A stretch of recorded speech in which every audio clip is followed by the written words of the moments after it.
Agora sim, estamos ao vivo. Esperar o pessoal ir entrando. A professora Carol já está por aí.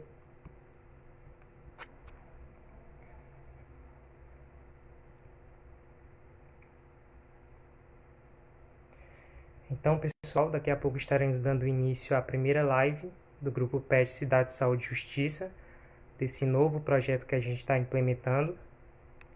Daqui a pouco eu vou falar um pouco sobre como que ele foi idealizado e estará sendo implementado, tá certo? Vamos esperar o pessoal entrar. Então, pessoal, a gente estará aqui hoje conversando com a professora Carolina Matos, ela que é mestre e graduada em administração. Recentemente atuou como docente pelo Departamento de Administração da Universidade Federal do Piauí, campus Senador Ovidio Nunes de Barros.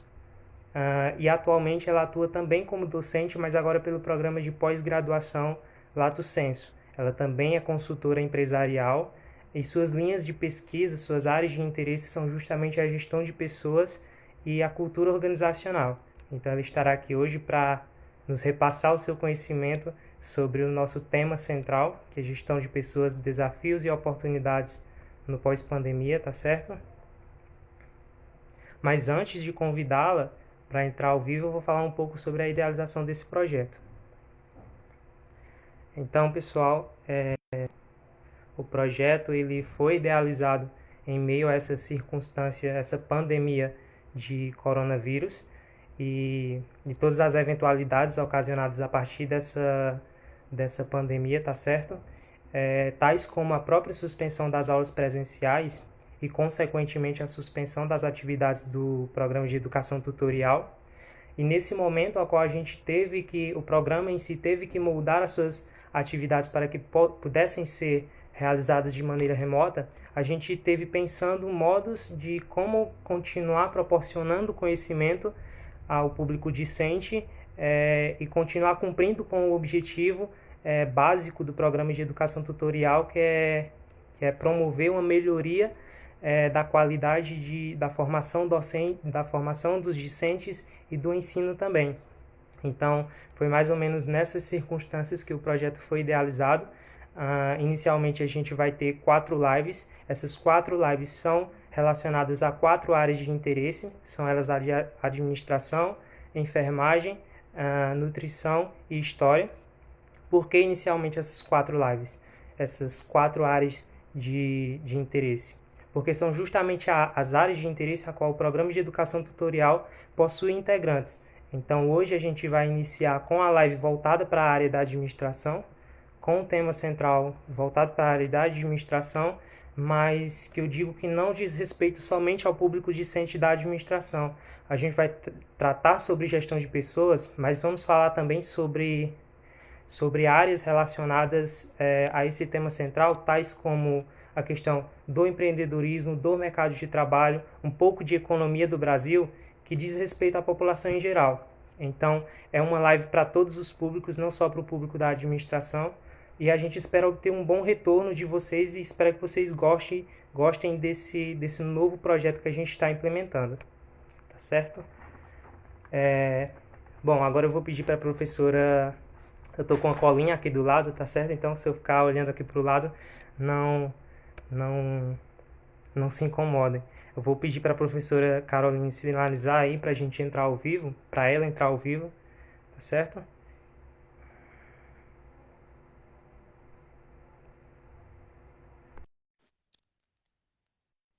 Vamos aguardar um pouco.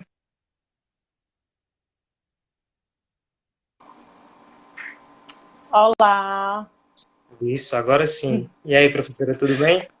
olá, tudo bom, Almi? Primeiro Tudo quero certo. agradecer o convite. O PET é um programa que eu admiro muito, que eu respeito muito. Tem iniciativas incríveis e que precisa ser, com certeza, ser muito mais olhado e notado, né? E eu fico Com muito certeza. grata pela lembrança, até falei pro professor Gleison, pro professor Cleverson, que eu tinha sido convidada. E eu disse para ele, né, que eu saio da UF, mas a UF não sai de mim.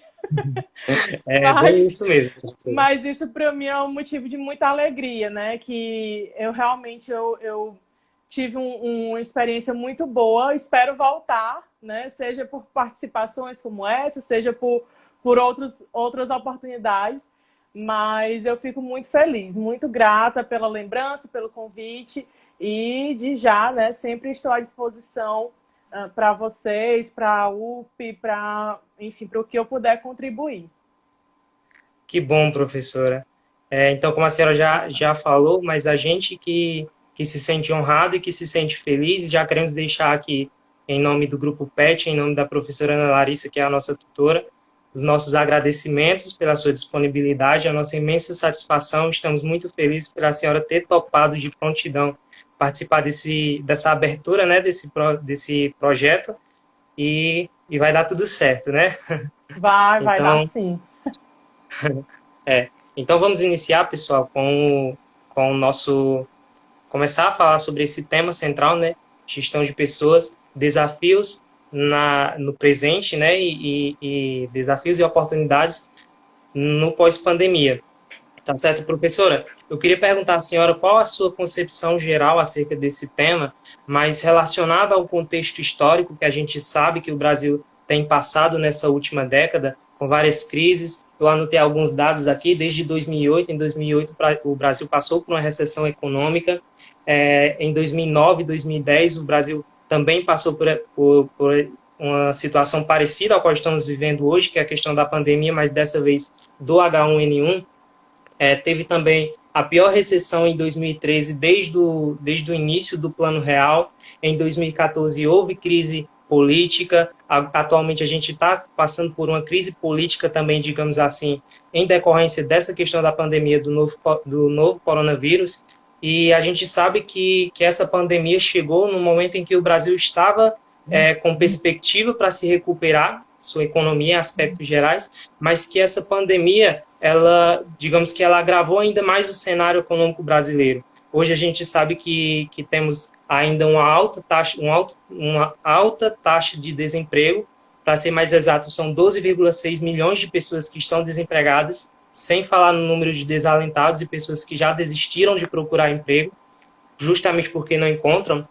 Então, eu queria saber a percepção geral da senhora relacionando esse tema central, a gestão de pessoas, com essa crise que a gente vivenciou, que o Brasil vivenciou nessa última década e ainda está passando em decorrência do coronavírus.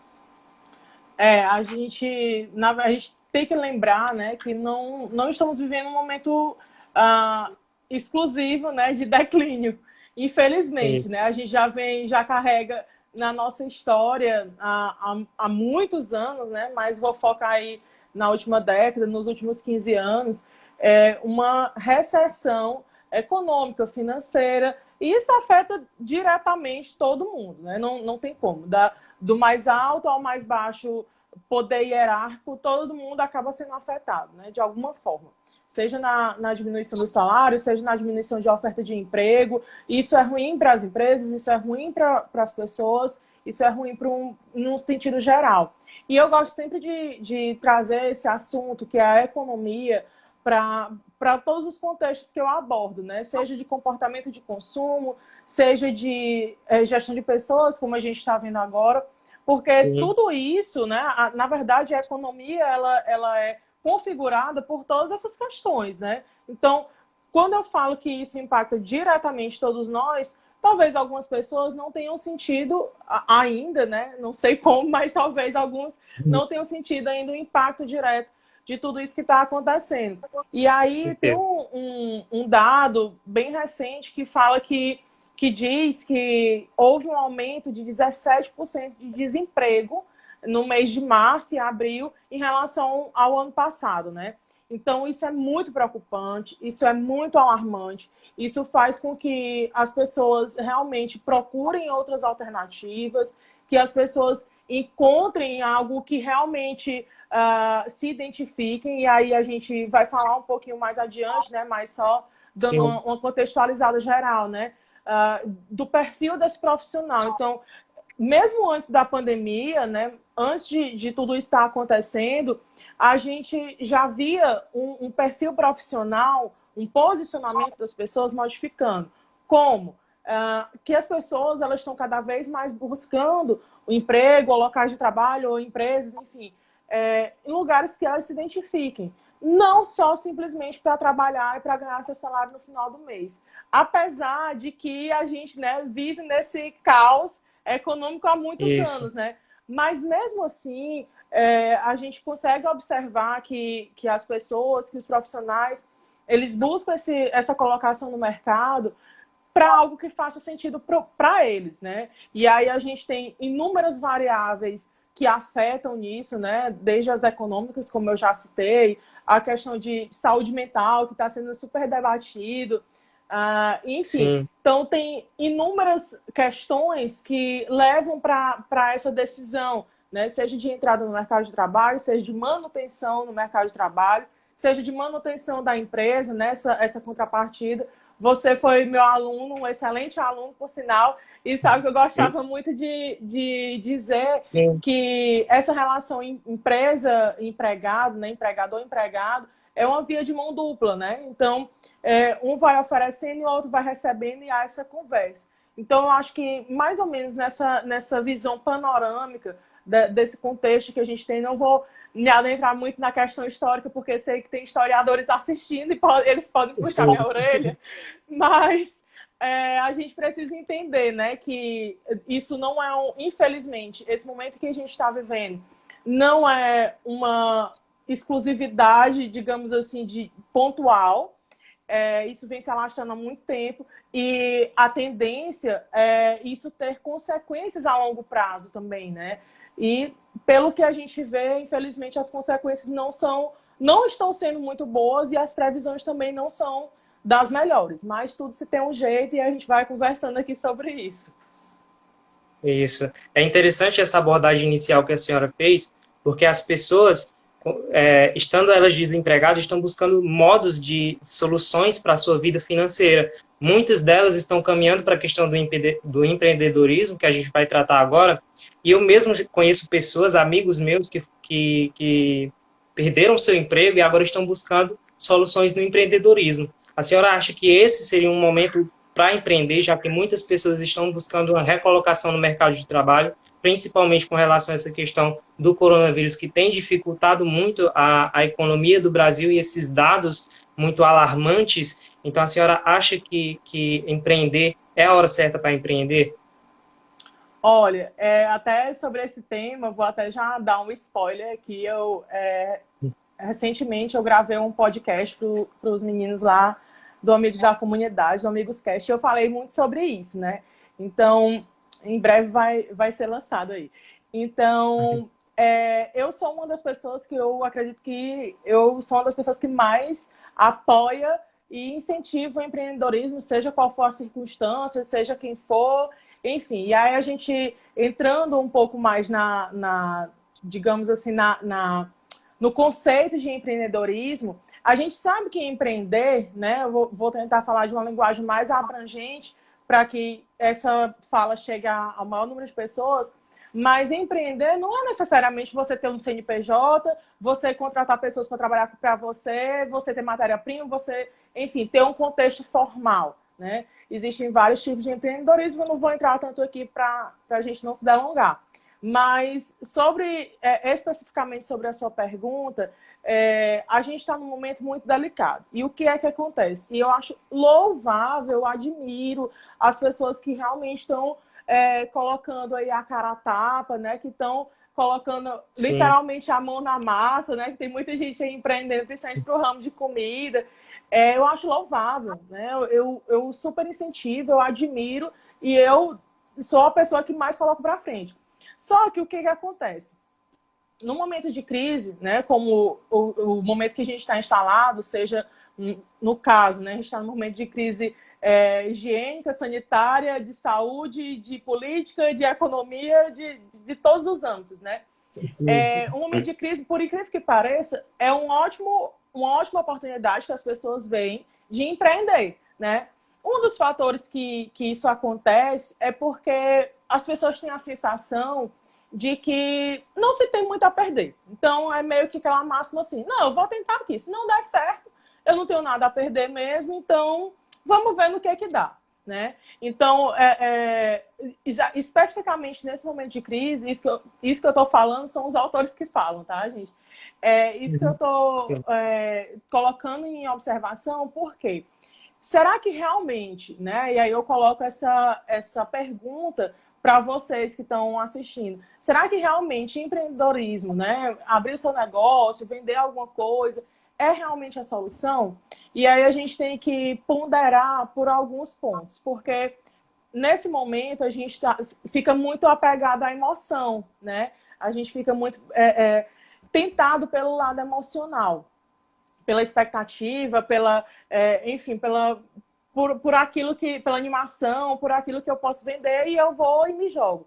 Só que a gente tem que lembrar que as pessoas, num contexto geral, elas acabam esquecendo de alguns pontos primordiais para se empreender. O primeiro deles é o planejamento, né? Então, precisa-se ter, especificamente, ainda mais nesse momento de crise, precisa ter esse cuidado um pouco maior em relação ao planejamento. Primeiro, né, em relação à pesquisa de mercado, né, saber se as pessoas realmente têm interesse de comprar o seu produto, o seu serviço, enfim, a sua ideia, né? E aí a gente entra um pouco mais especificamente na questão do empreendedorismo, no sentido de que, às vezes, eu tenho uma ideia muito boa, ótima, eu amei minha ideia, minha mãe amou minha ideia, meus amigos amaram minha ideia, mas ela não é vendável. Aí o que adianta, né? Eu trazer todo esse esforço, né? Fazer tudo isso e não conseguir vender, né? Porque no final das contas, o que vai sobrar mesmo ali é o que vende, né? Então, preciso fazer uma pesquisa de mercado para entender se as pessoas têm condição de comprar isso e preciso ter um cuidado muito específico em relação ao planejamento financeiro, né? Seja de investimento que eu vou fazer naquele negócio, seja de retorno e como que esse dinheiro vai circular. Então, a questão não é que se a gente está no momento certo ou no momento errado. A questão é como as pessoas estão fazendo isso, né? Que cuidados são esses? E esses cuidados não é só agora que a gente precisa ter, né? São cuidados que em qualquer momento de crise, sem crise, aqui no Brasil, em qualquer lugar do mundo, você precisa ter esses cuidados mínimos para qualquer empreendimento, seja ele micro, empreendedor individual, um mega empresário, uma mega empresa. São cuidados mínimos, básicos, que muitas vezes a gente, levado pela emoção, a gente acaba deixando de lado, né? Então, eu chamo a atenção para isso, né? Não sou eu que vou dizer, né? Infelizmente, eu não posso responder se é o momento certo ou se é o momento errado. Eu acho que, na verdade, não tem momento para isso, né? Tem outras questões que eu não vou entrar muito aqui, porque não é o foco o empreendedorismo. Quem sabe, em outra oportunidade. Mas, assim, eu acho que as pessoas têm que se atentar muito, principalmente a isso, né? Esse planejamento de mercado, planejamento financeiro e um planejamento no contexto geral do que você vai oferecer, né? Da sua ideia de negócio. Isso. O planejamento é um ponto crucial em relação a isso. Inicialmente, a senhora citou a questão do ramo de comida. Muitas pessoas estão optando por empreender com relação a esse ramo e, como a senhora falou, não tem momento certo, não tem momento errado, é questão de planejamento. Afinal, as pessoas não pararam de consumir, muito pelo contrário, as pessoas agora estão incentivando ainda mais a questão do comércio local, dessa questão do delivery de comida, mas enfim, como a senhora falou, o foco não é empreendedorismo, mas acaba sendo um assunto muito importante para ser discutido. Para a gente continuar esse bate-papo, inclusive eu esqueci de falar que o pessoal pode ir interagindo aí nos comentários, pode mandar perguntas, tem uma equipe acompanhando aqui do Grupo PET acompanhando, caso mandem algum questionamento e eu não consiga acompanhar, eles irão me repassar e eu farei a pergunta à professora. Mas para a gente continuar essa questão, essa nossa conversa, eu vi uma reportagem, isso do diretor da Google no Brasil, foi inclusive da revista SA, Você SA, que a senhora me passou, a qual ele fala dessa questão de quando a pandemia se instaurou no mundo, antes que ela chegasse no Brasil, ele, como a diretoria da Google, enfim, é uma empresa conectada com o mundo, para melhor me expressar, eles falaram que se planejaram de antemão, por ser uma empresa conectada, para se preparar com relação a essa questão da pandemia. Eles instauraram o home office, e é sobre isso que a gente vai falar agora, a questão do home office, muito discutida atualmente. Eles instauraram essa questão do home office antes do isolamento social ser indicado no Brasil e no estado de São Paulo, onde há a sede da empresa aqui no Brasil. Então, a senhora acha que essa questão do home office é uma perspectiva para o futuro, não apenas para o momento atual em que estamos vivendo esse isolamento social, que está começando a se flexibilizar em alguns estados, em algumas cidades? A senhora acha que essa questão do home office é pertinente para os momentos futuros? Olha, vou pescar aqui porque eu anotei aqui uns dados, né? Então, o que acontece? Com a pandemia, 98% das empresas que foram pesquisadas, né, pelo Instituto Deloitte, elas pretendem usar essa prática do home office até o final desse semestre, né? Então, claro que essa pesquisa foi feita ali no eixo sul-sudeste, né? Então é outra realidade daqui, mas a gente começa a ver que as empresas trazem uma nova configuração de trabalho.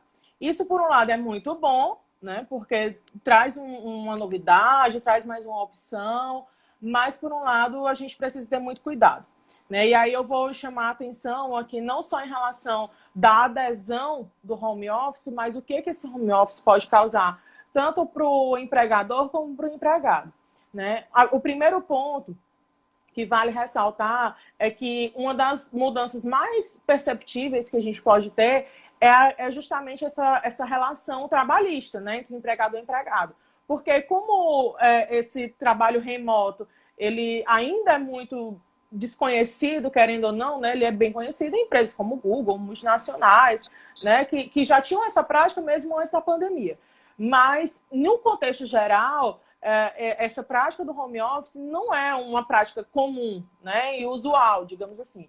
Então, ainda tem muitas brechas, que eu também não vou entrar muito em detalhes, porque eu não sou da área jurídica, mas ainda tem muitas brechas em relação à questão, por exemplo, de que quem trabalha em home office, ele passa a ser cobrado não mais pela carga horária de trabalho. Então, como era o sistema tradicional, né? Como é o sistema tradicional? Você vai lá, entra na empresa, 8 horas, bate seu ponto no horário do almoço, bate ponto no final do dia. E aí isso vai contabilizando suas horas até chegar o seu horário lá de trabalho combinado, enfim. No home office, você passa a ser cobrado não pela carga horária. Então, por essa flexibilização de horários, é o que eu acredito, o que eu vejo que a maioria das empresas empregam, né? Não tem mais essa rigidez, né? Pelo menos não estão funcionando com tanta rigidez de horário, né? Do horário comercial e tudo mais. As pessoas, né? Os trabalhadores passam a ser cobrados pela demanda, né? Ou seja, pela produtividade. E a grande questão, o grande gargalo que se enxerga aí é que, às vezes, uma demanda, né, dura mais do que a sua carga horária de trabalho convencional, né? Então, sim, a gente tem muitas questões ainda a serem discutidas. É uma prática que realmente muitas empresas já aderiram, e a tendência, como eu falei aqui pela própria pesquisa, são as empresas aderirem cada vez mais. Só que precisa estar atento a todas essas questões, estar realmente pontuado.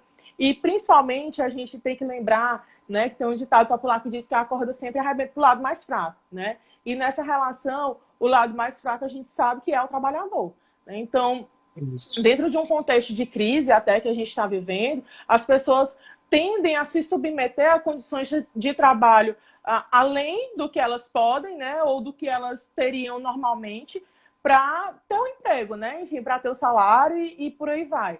Então, é até um alerta nosso, né, para as pessoas para se atentarem a isso, às condições de trabalho, que aí a gente vai entrar em outras questões isso, que também não me competem eu tô vendo muito, que tem...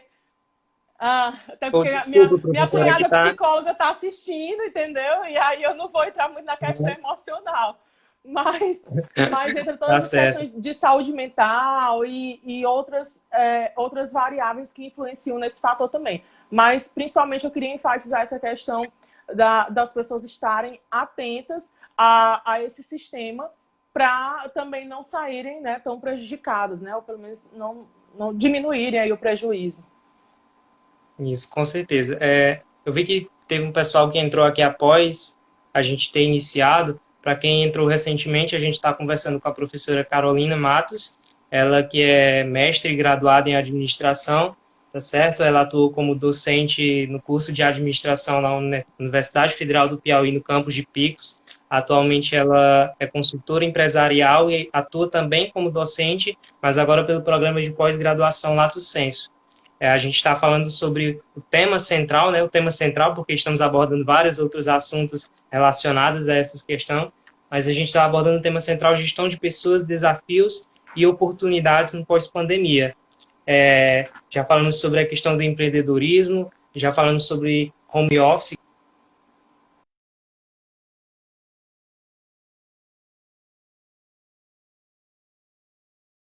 A gente falou um pouquinho sobre a questão da relação de empregado. Agora, peraí, agora voltou. Voltou? Pronto. Uhum. Então, eu estava só apresentando a senhora novamente, mas aí, como a senhora já começou falando sobre um pouco da relação empregado e trabalhador, vamos falar um pouco agora sobre essa questão da contratação, como se dará os processos de contratação de pessoas após essa crise, né? As empresas eventualmente se recuperando, como se dará o processo de contratação, essas relações de trabalho. As empresas irão prezar por pessoas mais capacitadas, irão prezar por pessoas mais qualificadas no desempenhar daquela determinada função? Qual a opinião da senhora sobre isso?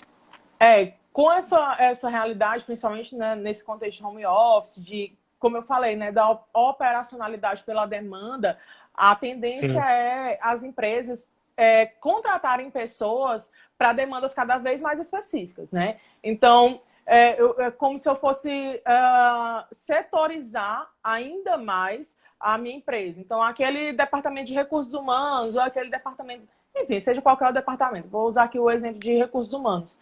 Então, eu tive uma demanda específica de, sei lá, de contratação de funcionário. Eu vou e contrato uma pessoa só para exercer essa função. Depois que ela exercer essa função, tchau, obrigada, tá aqui seu pagamento.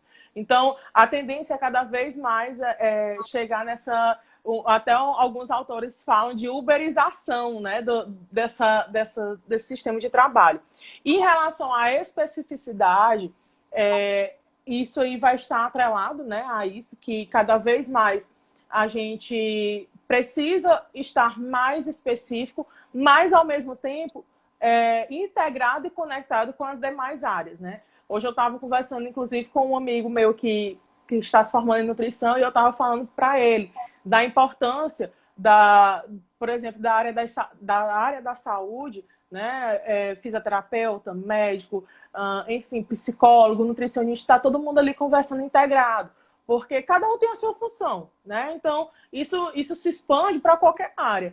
Então, cada um tem a sua função específica, mas isso não anula o que eu tenho de saber no contexto geral.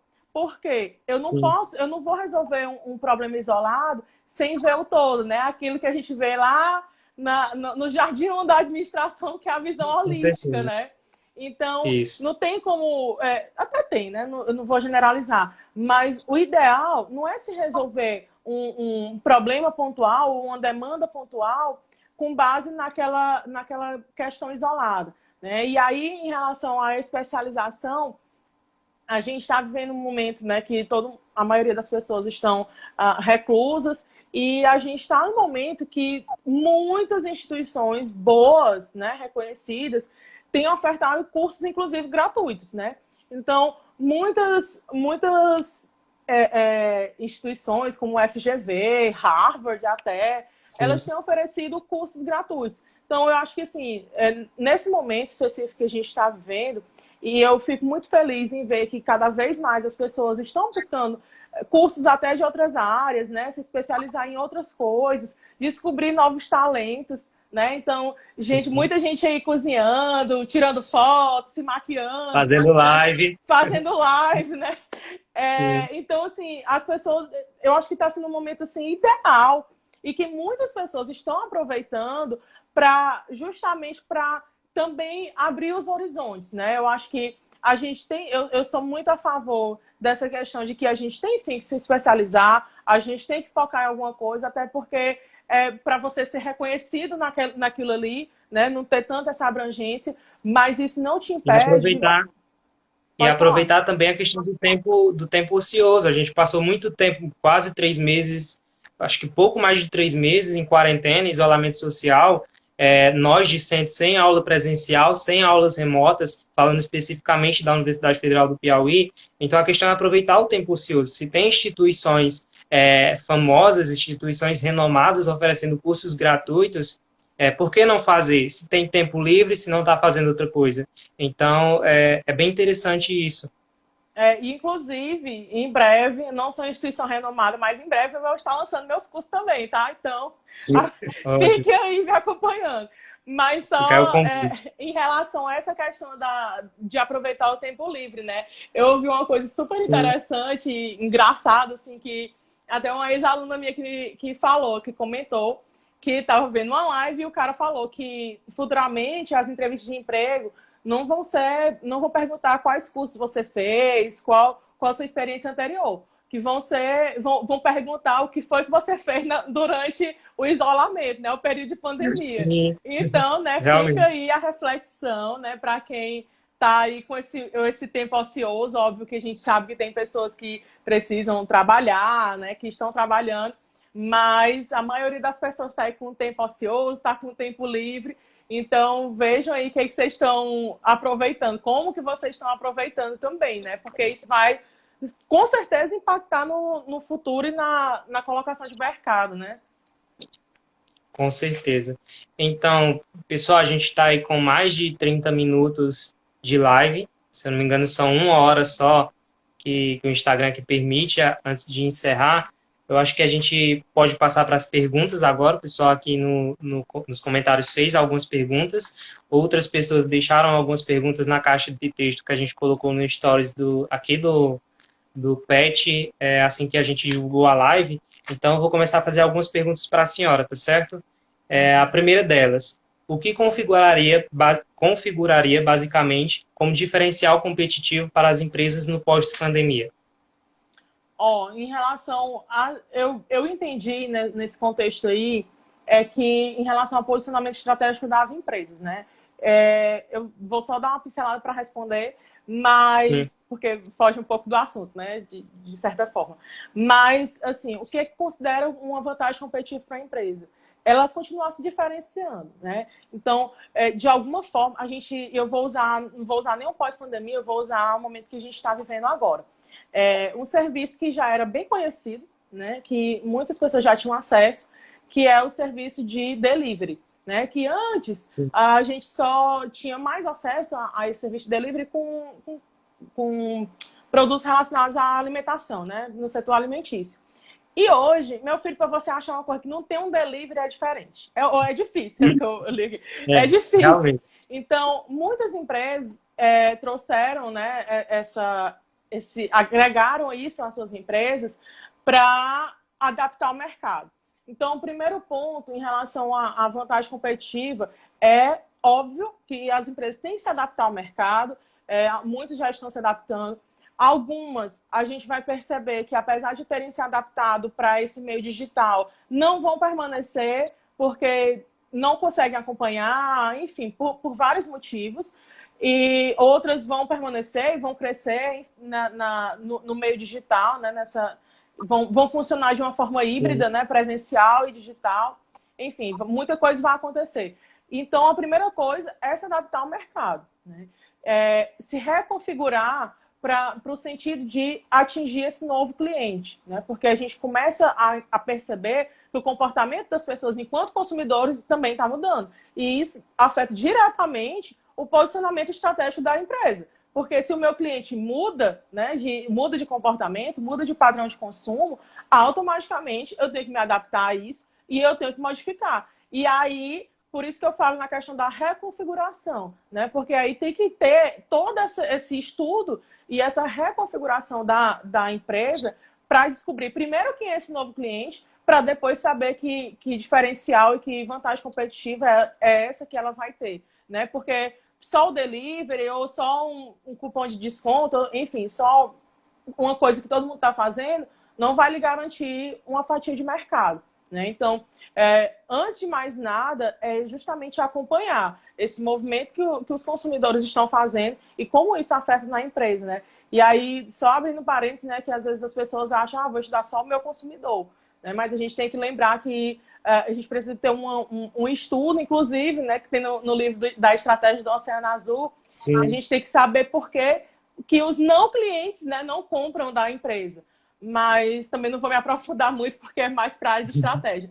Mas eu acho que vai muito nessa questão aí, de entender que movimento é esse que está acontecendo, né, do consumidor, seja seja do colaborador, seja de qualquer stakeholder que está afetando ali naquela empresa, para depois passar no passo de entender que diferencial e que vantagem competitiva é essa que essa empresa vai ter, né?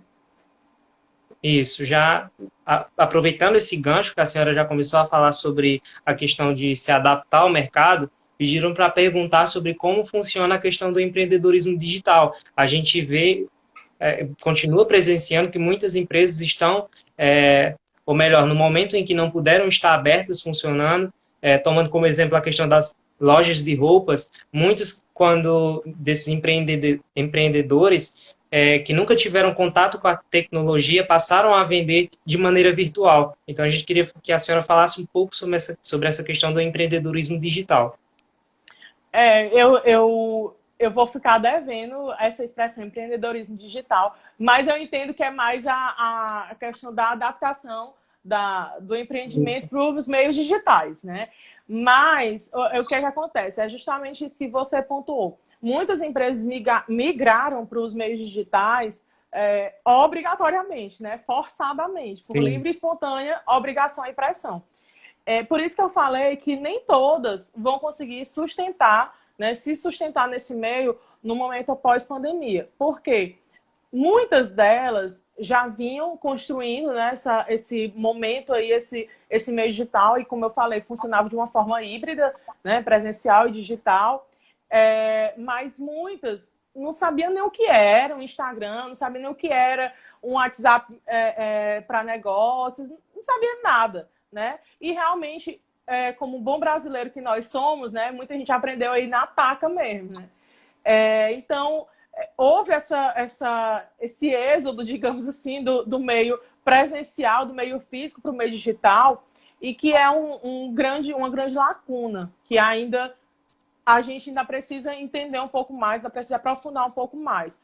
Mas que é uma tendência, né, para os próximos anos. Até o meu amigo Marcos Linhares costuma falar que a gente está antecipando, né, há alguns anos, que isso já era uma tendência para acontecer daqui a 5, 10 anos, e a gente antecipou obrigatoriamente por conta da pandemia. Mas isso não faz deixar de existir o meio físico, né? Porque muita gente ainda precisa ver o produto, muita gente ainda precisa ter essa sensação de ir à loja. Então, eu gosto muito de usar o exemplo do cheque, né? O cheque ainda hoje existe, né? Eu não sei se você já viu uma folha de cheque, né? Mas eu ainda cheguei a ver. Mas o cheque foi algo que foi sendo excluído naturalmente, né? O povo gosta muito de usar a palavra organicamente, né? Então, o cheque foi sendo excluído naturalmente. Ninguém disse assim, olha, a partir de hoje ninguém vai mais aceitar mais cheque. Claro que algumas empresas impuseram isso, né, de não aceitar e tudo, mas isso foi uma coisa que aconteceu naturalmente. Então, as pessoas hoje em dia muitas pessoas nem sentem falta de cheque. Então, é mais ou menos isso, né, que se entende, que é mais ou menos esse movimento que pode acontecer daqui a uns anos. Não deixar de ter a loja física, mas de ter uma migração cada vez maior para os meios digitais, né? Isso, até mesmo como uma forma de complemento, porque as pessoas que estão mais conectadas e que acham mais confortável comprar de sua própria casa, por exemplo, é um público potencial para que determinada empresa possa atingir. A senhora falou desse cenário mais propício para o futuro e até mesmo a facilidade. A senhora até citou algumas ferramentas que tornam mais possível e mais fácil essa questão desse empreendedorismo digital, como o WhatsApp comercial, o Instagram, outras redes sociais. Então, é também uma questão bem interessante. Eu tenho aqui outras perguntas, mas a senhora já falou sobre elas de maneira mais explicada, mas eu acho que a senhora pode até responder agora de maneira mais resumida. Frente à alta taxa de desemprego, é essencial buscar se capacitar para adquirir diferencial na hora de concorrer a algum cargo, a algum emprego específico? Eu sou muito defensora de que conhecimento nunca é demais, né? Então, eu acho que mesmo que você não use especificamente naquele momento ou para aquele direcionamento em si, mas em algum momento você vai usar de alguma forma. Então, eu acho que quanto mais a gente procura se capacitar, quanto mais a gente procura aproveitar essas oportunidades, inclusive de tantas ferramentas gratuitas que a gente tem na nossa mão, né? Todo mundo que está assistindo aqui essa live tem um celular, né? Então, e tem uma internet. Então, tem muita coisa boa, né, de qualidade, e aí a gente precisa saber filtrar isso aí também, mas à nossa disposição, né? Mas sempre, independente de momento de pandemia, sem pandemia, de crise, sem crise, sempre é bom a gente buscar se capacitar cada vez mais, né? E se a gente já tem um foco, né? Eu pleiteio tal cargo, tal emprego, aí a gente consegue direcionar mais ainda, mas de toda forma sempre é válido. Com certeza. Falando um pouquinho mais agora sobre estratégia, quais estratégias uma empresa pode colocar em prática para buscar manter o seu rendimento? Eu fiquei aqui parecendo aquele meme da Nazaré, confusa. Mas eu vou ver se eu entendi a pergunta, né?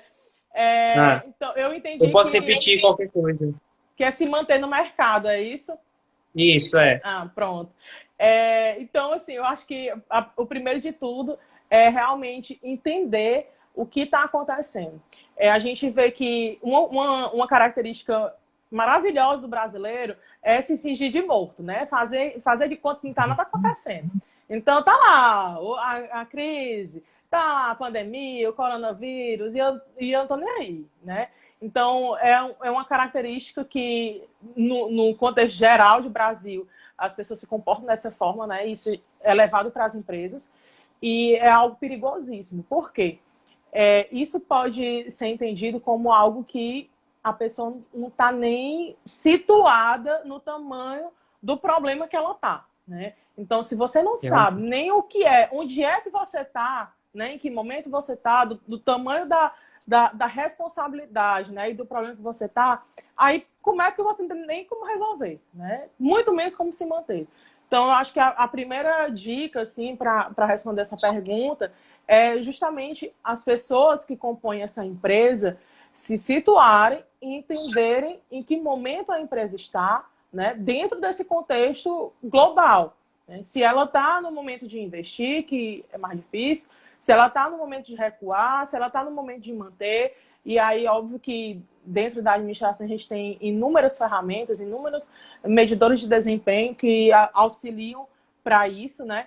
Mas eu acho que primeiro de tudo é tirar essa coisa da cabeça de que não está acontecendo nada, de que eu nunca vou ser atingido, né? Porque a gente...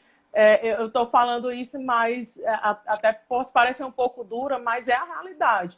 Né, que as pessoas, tanto no contexto individual como no contexto de empresa. Né? Então, a gente precisa entender o que está acontecendo, a gente precisa se situar no momento para, a partir daí, traçar as novas estratégias. Se for para se manter, para manter a empresa como está, né, como muitos estão fazendo, de não demissão dos colaboradores, né, de tentar essa negociação, ver os meios possíveis, né? E óbvio, né, que é o mais evidente, eu acho que o mais tenho repetido aqui, é justamente entender quem é e como está esse novo consumidor, né? Como está configurando. Porque isso afeta diretamente, inclusive, as finanças da empresa, né? Eu saber quanto o meu consumidor ainda está disposto a pagar, quanto ele ainda pode pagar, como ele pode comprar. Então, toda essa reconfiguração individual, ela afeta de uma forma significativa para as empresas e elas têm que estudar isso, né? E aí eu pego em outro calcanhar de Aquiles, né, da maioria das empresas, é que muitas pessoas fazem as coisas da cabeça delas, né? Não, eu acho que é assim, então eu vou botar aí e ver se dá certo.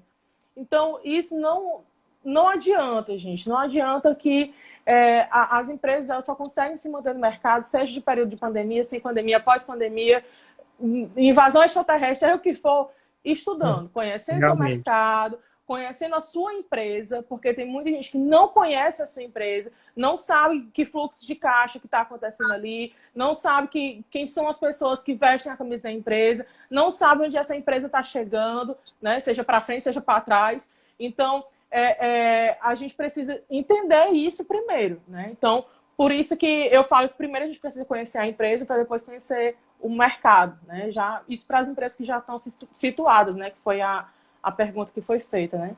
Isso.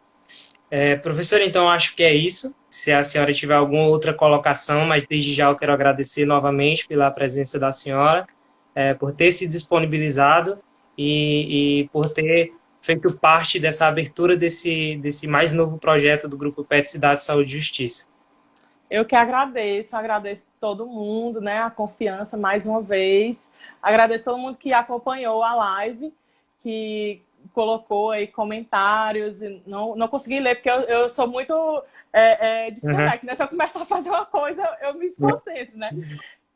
Mas agradeço de coração o carinho e sempre vou estar à disposição para vocês, né? Tenho um carinho enorme pela UFP do Campos de Picos. Então, sempre vou estar à disposição. Contem comigo para o que precisarem. E agradeço muito o carinho dos meus colegas professores, do diretor do campus, né? De todo mundo que esteve aí, mas especialmente dos alunos, né? Eu acho que, por mais que eu me esforçasse, se não tivesse essa resposta positiva dos alunos, nada disso aqui estaria acontecendo. Então, eu sou muito grata. Espero que tenha contribuído de alguma forma, que tenha chegado às pessoas de uma linguagem que as pessoas tenham entendido. E é isso, né? Tem outros projetos aí, fiquem ligados também, que em breve vai sair o podcast, em breve vai sair os cursos, em breve vai sair muitas coisas legais. Eu espero que as pessoas também se sintam estimuladas para fazer algo a mais também, né? Eu acho que a mensagem final, né, que eu posso colocar, meu Deus, eu começo a falar, eu vou falando, né? Mas eu acho que a mensagem final que eu posso deixar aqui é que, primeiro, as pessoas não se cobrem tanto, né, por estar nesse momento, não estar sendo tão produtivo, não estar fazendo um monte de curso. Cada um tem o seu tempo, cada um tem a sua necessidade, mas que não desanimem, né, que a gente está realmente atravessando por um momento muito complicado, que é algo que ninguém estava esperando por isso, ninguém estava preparado, ninguém imaginava que fosse acontecer dessa forma e da proporção que está sendo, né? E a gente não sabe, a gente não tem como prever o que é que vai acontecer amanhã, mas eu acho que uma máxima, né? A gente tem que sempre procurar dar o nosso melhor, né? Seja individualmente, seja a nível de empresa, seja como estudante, seja como for, né? Então, acho que a mensagem final que eu posso deixar, já que muita gente perguntou sobre capacitação, especialização e tudo mais, é que as pessoas se sintam estimuladas não por uma condição, né, mas por elas mesmas, né, por aquilo que elas têm de propósito, né, que inclusive é uma das coisas que cada vez mais, né, isso vai acontecer, as pessoas, né, os colaboradores e as empresas estarem aliadas e alinhadas pelos propósitos em comum, né? Então, é muito importante a gente observar isso, a gente se atentar a isso, que propósito é esse que a gente tem, que carreira é essa que a gente quer construir, que aí vai toda lá na história da construção da carreira, né? Que você já fez, toda aquela história. Então, isso tudo leva uma construção, né? Que a gente não se deixa bater por esse momento, por mais que seja difícil, e que a gente utilize, né, todas as ferramentas que temos à nossa disposição para crescer, né? A ideia é evoluir sempre mais, né? Então é isso. Obrigada e um abraço para todo mundo. A gente que agradece. Até a próxima, professora. Tchau, obrigada. Pronto. Então, pessoal, só algumas informações finais. Essa live vai ficar salva aí no feed do perfil do PET, para quem quiser rever, para quem quiser compartilhar. E acompanhe as próximas lives, já foram publicadas aí o assunto que será tratado no decorrer dos próximos dias. E quero agradecer também a presença de vocês aqui, prestigiando esse nosso novo projeto, tá certo? Então, vou encerrar aqui e obrigado a todos.